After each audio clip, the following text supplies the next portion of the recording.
Gazette একটা হয়েছে, এখনো পর্যন্ত এই সুবিধাটা কেবল বেগম খালেদা জিয়াকেই দেওয়া হচ্ছে।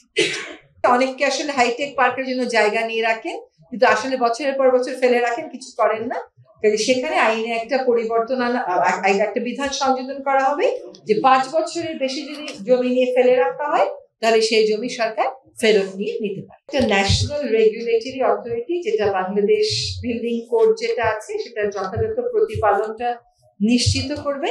এটা সমগ্র বাংলাদেশে প্রযোজ্য হবে। এই যে আমরা ভূমিকম্পের একটা আশঙ্কার মধ্যে পড়েছি, এই কমিটি ওই আশঙ্কাকেও মোকাবেলার জন্য কি করতে হয় সেটা করবেন। এবং এই যে কমিশনটা হয়েছে, অথরিটিটা হয়েছে, এই অথরিটিটা আসলে পেশাজীবীদের সমন্বয়ে এবং সরকারি চাকরিজীবীদের সমন্বয়ে 25 বছরের অভিজ্ঞতা আছে এমন স্থপতি, পরিকল্পনাবিদ, প্রকৌশলীদের সমন্বয়ে গঠিত হবে।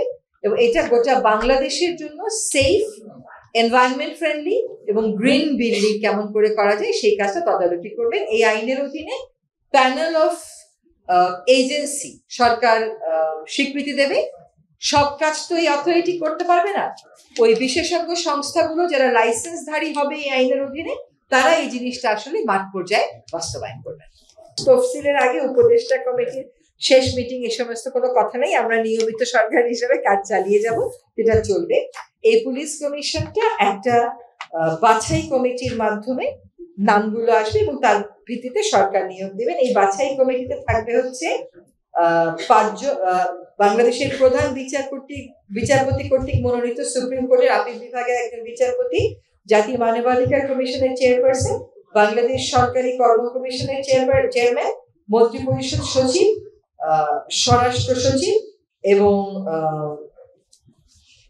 সংসদের 2 জন প্রতিনিধি।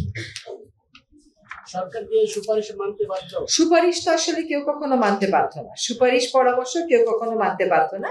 এটা হচ্ছে পুলিশের সাথে জনগণের একটা ব্রিজ করে দেওয়ার জন্য এই কমিশন। আর পুলিশের সার্ভিস প্রোভাইডের ক্ষেত্রে, মডার্নাইজেশনের ক্ষেত্রে, মানবাধিকার রক্ষার ক্ষেত্রে, পুলিশের পেশাগত যে সংক্ষোভগুলো আছে এগুলো নিরসনের ক্ষেত্রে পুলিশ বাহিনীর সাথে সরকারের একটা যোগসূত্র স্থাপন করে দেওয়ার কাজ হচ্ছে এই কমিশনের।